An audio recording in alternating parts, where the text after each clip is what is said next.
Okay, so let's have a look at how to rank data within a table. I have a table here where we're looking at 35 to 49-year-olds and sports and activities. And I also have men and women in the layers. On this table, if we were to try and look through and work out, based on the V%, which sport or activity has the highest participation, it would actually be very difficult. When you look through, there are many different sports and activities to choose from. What we can do is apply ranking to the table. Before we can apply the ranking, we first need to swap the rows and columns. Ranking will only rank on one column at a time. We'll go back to selection. Anywhere in the white area here, right mouse click, choose swap and rows and columns, and run the table again. So now we can apply the ranking. Go to Settings task, and the default screen you'll see is ranking. Currently none has been selected. We can rank on value, which is the weighted count. If we have index displayed, we can rank on that. If we have mean displayed, we can rank on that. Typically, you'd rank on V%. Column to rank, we're going to change. Column 1 is always the total column, even if you have chosen not to display the total column. What we want to rank on is column 2. Just to illustrate that, column 2 is the 35 to 49-year-old age group. Column 1 is total. Going back to ranking, we'll change that to column 2. To speed this up a little, I'm going to specify a certain number of rows. I want to say find the top 10 sports and activities. Note that this will actually look through the entire list and pick out the top 10 V%. It doesn't pick out the first 10 rows out of the existing list. I'll leave the settings as they are and click on OK to run the ranking. So these activities have been ranked in descending order. You'll notice, however, that we have a lot of total activities included. If we go back to the ranking screen, we can use suppressed rows and choose suppress summary rows. Total rows generally are specified as summary rows within the properties when the database has been designed. By suppressing these, we're simply saying we don't need to see them in the list. So now we have the new list with the totals taken out, and again it's ranked in descending order. Some other things that we can change in settings is to suppress unrankable rows. This will look at anything like can't say or no answer, and again it depends on the database properties. We would suppress base rows if we're using a variable that has a base included. For example, federal vote first preference. We don't need to see the electors group within that variable because it will always contain the highest number, and therefore it can be suppressed. Another item we can change within the ranking is looking at layers. If we look through the order on all cases, I'll go to the 8, 9 and 10 entries because these differ per layer. So we have golf at number 8, then aerobics and hiking, bushwalking. If we look at the men tab, 8, 9 and 10 are pool, fishing and cricket, so very different. And women, cycling, hiking and netball, a different order again.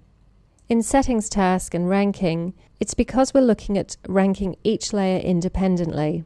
If we change this to rank layers consistently based on top layer, the men and the women tab will match the list given on all cases. However, each of the layers will have their own V% included in that list. So golf, aerobics and hiking is on all cases. If we rank layers consistently based on top layer, when we go to the men tab, we can see that we have the same order, but the V% are the male V%. And you can see that these aren't ranked in descending order. And with the women tab, again the same list, but again the women V%. Finally, in settings task and ranking, we have ranking context. To illustrate ranking context, I need to show you a different table I've created. With this one, we're looking at men and their agreement with eating out or fast food statements and shopping statements. I'm going to rank this table using the same setting as used previously. The top 10 rows. We're going to suppress anything that we don't need to see, and we're going to leave it as within variables. When we run the table using that ranking, first of all we have the eating out fast food statements, and the V% are listed in descending order. So we have eating out followed by shopping, and again V% in descending order. Returning to the ranking screen, and I'll change that ranking context to all rows together. What that's going to do is ignore the eating out or shopping variables and literally just look at the V%. So you can see that we're actually starting now with 3 shopping statements, and then we have some eating out statements. So it's ignoring the variable and simply looking at the V%. The next topic I'd like to go through is scores. First of all, an overview of scores. They're used when respondents are asked to answer within a range or when answers are on a scale, such as with satisfaction ratings. Each range is assigned a score so that Asteroid is able to calculate appropriate projected figures, such as mean and median. For example, respondents are asked to specify the age range they are in. The assigned scores might be these. So, for example, if somebody says they're in the 20 to 23 age range, the score of 21.5 will be assigned to that person. Everybody who says they're in this age range will then have these scores added up, and it's these figures that will be used so that the mean or median, etc., can be calculated. To check if scores are assigned, we can right-click on a group name and select Dictionary Item Properties. The score property will appear in the Properties window if it's applicable to that group. So for those who say they're in the 14 to 15 year age group, 15 will be the score assigned.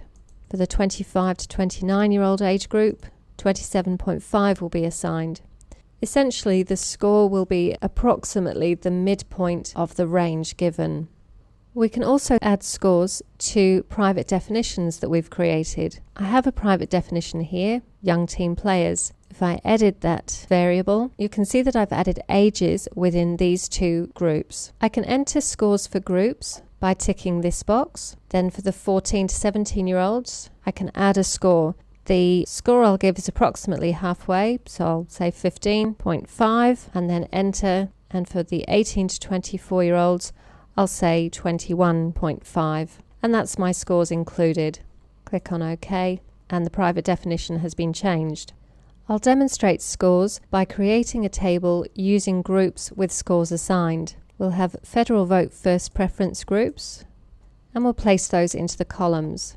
I'm using age detailed because these age groups have scores assigned. When I run the table, you can see, of course, that we have no entries for the 15 and 17-year-old scores. However, once we get past 18, we have some entries. Scores will give you a mean value, and these will be displayed at the bottom of the table. So we would be able to say for moderate left voters, their mean age is 47.49. It's using all of these scores to work out the mean values. To get means to be displayed on the table, you need to specify this in 2 areas within your settings. In Show Numbers, we have mean scores, and this also allows you to set the decimal places. And in Statistics and Outputs, we have the mean and median values.